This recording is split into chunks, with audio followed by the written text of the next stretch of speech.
partir de agora, nós vamos tratar de um assunto muito delicado nas eleições, que é a inelegibilidade. O que é a inelegibilidade, em primeiro lugar? A inelegibilidade são situações criadas pela lei onde certos indivíduos perdem o seu direito de ser votado. Esta relação ela é exaustiva, ou seja, onde não houver lei, não haverá elegibilidade. Qual é a lei que regula isso? É a Lei Complementar número 64 de 1990.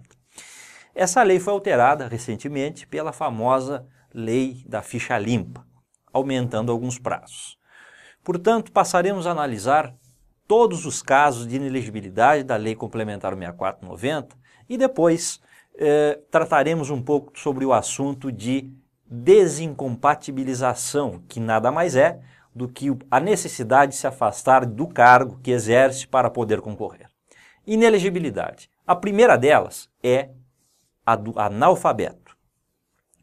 O analfabeto, segundo o dicionário Aurélio, é aquele que não sabe ler e escrever.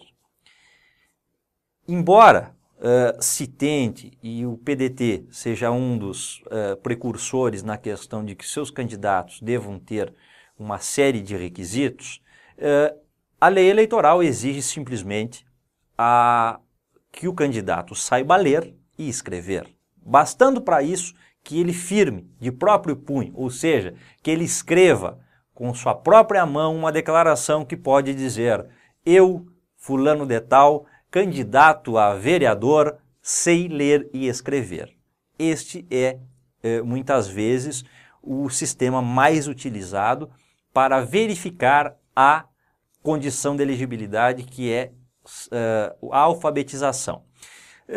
Existem casos também que o juiz eleitoral, na dúvida se esse cidadão sabe ler e escrever, ele pode marcar uma prova, como nós já vimos recentemente em casos famosos no país. Este é o primeiro caso das inelegibilidades, o analfabeto. Os inalistáveis. Os inalistáveis, uma vez que o alistamento eleitoral é uma condição de elegibilidade, aqueles que não são alistáveis, que não podem ter o seu título eleitoral, por conseguinte, estão inelegíveis. Quem são eles? Os estrangeiros não naturalizados, os militares durante o período de efetivo e serviço militar obrigatório e os conscritos. Na verdade, nós temos algumas questões relativas aos militares e aos magistrados, que muitas vezes não têm filiação partidária, que trataremos na questão convenção partidária e desincompatibilização, porque estes prazos são contados diferentemente para essas pessoas. No caso, os inalistáveis são somente esses que são efetivamente inelegíveis. Os membros do Congresso Nacional e das Assembleias e Câmaras que perderam seus mandatos por força de representações das suas casas legislativas. Acompanhem a leitura. São inelegíveis os membros do Congresso Nacional, das Assembleias Legislativas, da Câmara Legislativa e das Câmaras Municipais que hajam perdido os respectivos mandatos por infringência no disposto dos incisos 1 e 2 do artigo 55 da Constituição Federal ou dos dispositivos equivalentes da perda de mandato das Constituições estaduais e leis orgânicas municipais e do Distrito Federal, para as eleições que se realizarem no período remanescente do mandato, para o qual foram eleitos, e nos 8 anos subsequentes ao término da legislatura. O que vem a ser isso? Este processo é o processo que pode tratar, muitas vezes ele é confundido com o processo de cassação pela própria Câmara Legislativa. O decoro parlamentar pela quebra de regras das suas casas legislativas. Nesse caso, se esclarece que não é o judiciário que extingue o mandato, mas sim a própria Câmara Legislativa, a própria Câmara Municipal ou Assembleia Legislativa. Para esses candidatos, que forem cassados durante o mandato, ou melhor, que tiverem os seus mandatos extintos durante aquele período, ficarão inelegíveis, ou seja, não poderão ser votados até o final daquele mandato para o qual tenham sido eleitos e mais 8 anos. Este foi o único prazo que a Lei Complementar 135, a Lei da Ficha Limpa, não alterou.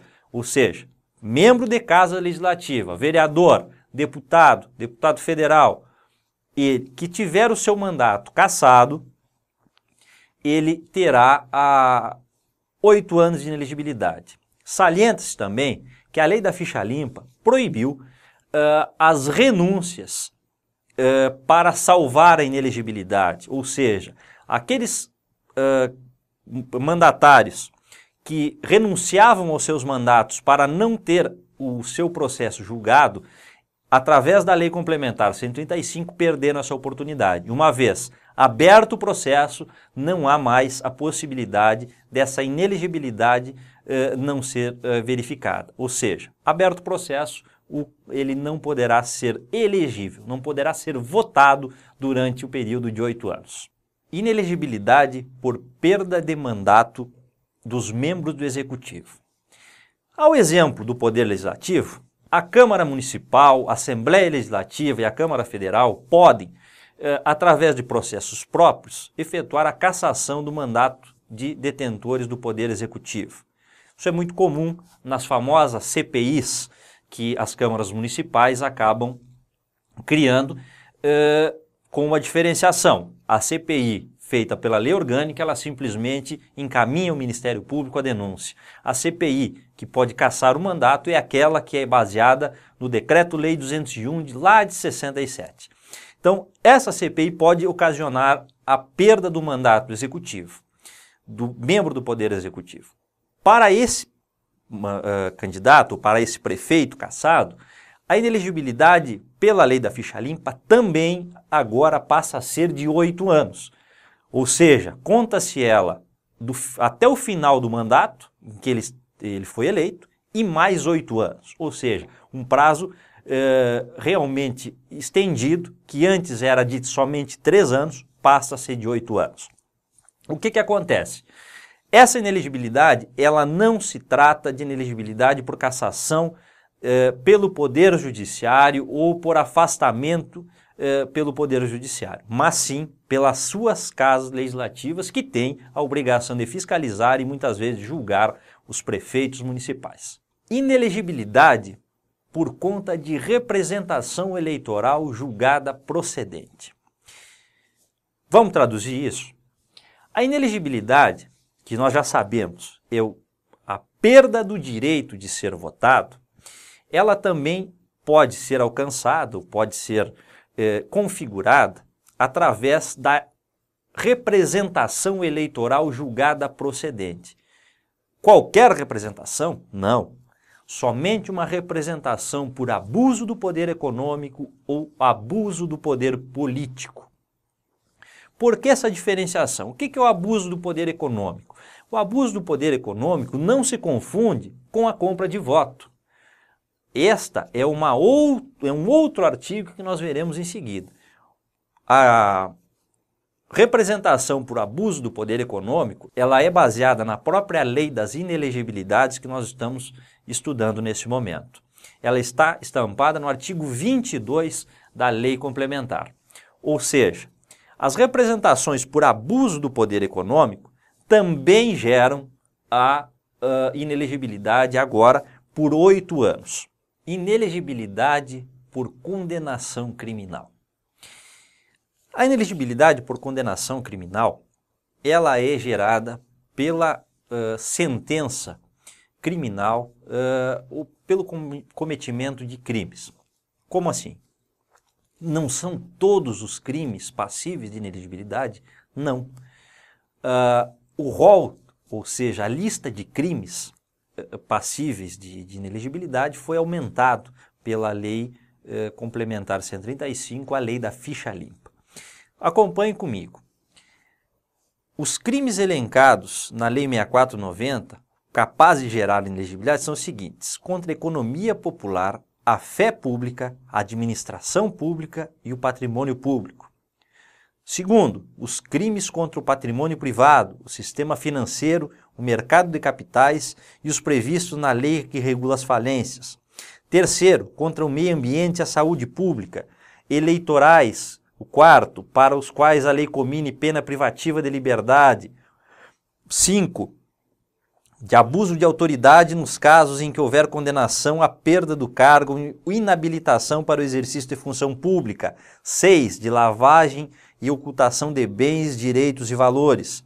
7. De tráfico de entorpecentes, drogas e afins, racismo, tortura, terrorismo e hediondos. 8. De redução à condição análoga de escravo. 9. Contra a vida e a dignidade sexual. E 10º, os praticados por organização criminosa, quadrilha ou bando. Gente, esses crimes, eles são capítulos do Código Penal. Por exemplo, um crime que não esteja aqui é o crime contra a honra. Esse crime, ele pode ser punido com a detenção ou com a reclusão? Pode, é óbvio que pode. Mas este crime, ele não gera a inelegibilidade indireta. Como inelegibilidade indireta? Porque nós temos a inelegibilidade direta, que é essa que a lei determina. Ou seja, aquele que for condenado por um crime de estupro, por exemplo, que é um crime contra a liberdade sexual, ele ficará inelegível pelo tempo que ele cumprir a pena por força da Constituição Federal. Mas também ficará inelegível por 8 anos após o cumprimento dessa pena. Já no caso dos crimes contra a honra, que na verdade não estão elencados nestes 10 itens da lei complementar, a pessoa pode ficar inelegível indiretamente por conta da Constituição. Ou seja, o candidato ele teve uma condenação de 6 meses de pena. Durante esses 6 meses, ele vai ficar com os seus direitos políticos suspensos, e nós já vimos isso lá nas condições de elegibilidade. Neste período, o candidato não poderá ser votado, ele não poderá ser candidato. A partir disso, do cumprimento desses 6 meses, ele volta, ele retorna à condição de elegível, porque não há a inelegibilidade que perdure, ou seja, ela morre com o cumprimento da pena. Inelegibilidade e os indignos do oficialato. Na verdade, essa inelegibilidade ela é exclusiva dos militares, que são assim declarados indignos do oficialato pelo Tribunal Militar. Não é a Justiça Eleitoral competente para rever esse posicionamento do Tribunal Militar, portanto, somente o tribunal que imputou essa indignidade do oficialato poderá revogar. Portanto, os declarados pela Justiça Militar como indignos do oficialato também entram no rol dos inelegíveis. Inelegibilidade para as contas julgadas irregulares. Talvez seja esse o ponto mais nevrálgico da inelegibilidade e mais palpável para todos aqueles que convivem nos municípios brasileiros. Em primeiro lugar, o órgão competente de que fala a lei é o Tribunal de Contas dos estados, onde houver dos municípios e da União, para que haja a verificação da regularidade. Entretanto, o tribunal competente para julgar essas contas, no caso dos municípios, não é o Tribunal de Contas, mas sim a Câmara Municipal de Vereadores. O Tribunal de Contas, ele emite somente um parecer, que poderá ser aceito ou derrubado pela Câmara Municipal de Vereadores. Muito cuidado no que se diz respeito a verbas federais. O que acontece? O Tribunal de Contas da União, ao contrário do Tribunal de Contas dos estados, ele julga o prefeito ou o mandatário. Portanto, contra o Tribunal de Contas, ou no caso das verbas auditadas pelo Tribunal de Contas, não há a possibilidade da Câmara julgar, ou seja, o próprio tribunal julga. Já no Tribunal de Contas do Estado, ele emite um parecer. Pois bem, as contas dos prefeitos municipais, quando o parecer do tribunal é desfavorável, acaba por gerar uma inelegibilidade de 8 anos a partir do trânsito em julgado da decisão. Salienta-se que não é a decisão do tribunal, mas sim a decisão da Câmara Municipal de Vereadores. Um exemplo, o prefeito municipal teve suas contas ou teve o parecer desfavorável à aprovação das suas contas emitidas pelo Tribunal de Contas do seu estado no ano de 2010. O Tribunal de Contas encaminhou esse parecer à Câmara Municipal de Vereadores, que, por maioria simples, rejeitou o parecer do tribunal e aprovou as contas do prefeito. Pode? Não pode.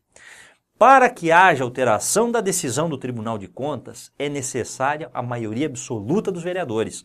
Ou seja, numa Câmara de 9, 6 vereadores deverão votar para reverter o parecer. Contrário senso é que, para manter o parecer do Tribunal de Contas, basta a maioria simples. Neste caso, este prefeito está inelegível pelo período até do término do seu mandato e mais 8 anos. Este caso de inelegibilidade, ele só pode ser derrubado através de um provimento judicial, através de uma medida cautelar, através de uma suspensão ou de uma anulação por parte do Poder Judiciário. Temos consciência de que estas regras não eram assim nas eleições passadas, uma vez que bastava o simples fato de levar ao Poder Judiciário a desconformidade, ou seja, abrir um processo contra a Casa Legislativa, contra o Tribunal de Contas, que a inelegibilidade caía por terra. A partir de algumas alterações, e principalmente da lei da ficha limpa, efetivamente ficou definido que somente poderá ser elegível aquele que teve suas contas rejeitadas se o Tribunal de Justiça ou o Poder Judiciário anular ou suspender a decisão da Câmara de Vereadores ou o parecer do Tribunal de Contas. Muito cuidado, então, com os candidatos que estão concorrendo à reeleição e verifiquem se suas contas, se os seus pareceres junto ao Tribunal de Contas estão todos em dia e principalmente que procedam sempre as explicações aos tribunais para que não haja a incidência desta causa de inelegibilidade. Desincompatibilização. Passada a questão da inelegibilidade, que temos certeza que todos os pré-candidatos irão respeitar, nós temos a questão da desincompatibilização. Vamos traduzir? A desincompatibilização é nada mais do que a exigência legal de que certas pessoas deixem cargos que ocupam a fim de não ferir a isonomia do pleito entre os candidatos. Um caso de desincompatibilização é o caso do secretário municipal. O secretário municipal de obras, por exemplo, ele, para ser candidato a vereador, ele deverá se afastar do cargo através da demissão, ou seja, ele é um cargo em comissão, ele será demitido, ele pedirá a exoneração do cargo 6 meses antes do pleito. Este é o prazo. Para concorrer a prefeito, ele obrigatoriamente poderá ficar até 4 meses antes do dia da eleição. Por que essa diferença? A lei eleitoral, buscando a igualdade entre todos os candidatos, buscou a seguinte fórmula. Bem, o senhor secretário, ele, enquanto secretário de obras, precisará de 200, 300 votos, 1.000 votos para se eleger vereador. Então, o trabalho, se ele, por conseguinte, utilizasse a máquina pública, ele teria maior facilidade em angariar esses votos. Já para a eleição majoritária, seria necessário um número maior de votos. Portanto, aquele trabalho não influenciaria tanto no resultado da eleição. Então, esta é a diferenciação que se faz. Além do exemplo que acabamos de dar, nós temos inúmeros casos de cargos que são passíveis de inelegibilidade. Para isso, no seu material didático, você encontrará uma listagem com a maioria dos cargos que efetivamente necessitam da desincompatibilização. Também, se caso não encontrar o caso específico, é necessário que entre em contato conosco para que a gente também auxilie vocês a encontrar o caso específico deste cargo que não está na nossa lista. Portanto, dê uma consultada no seu material didático.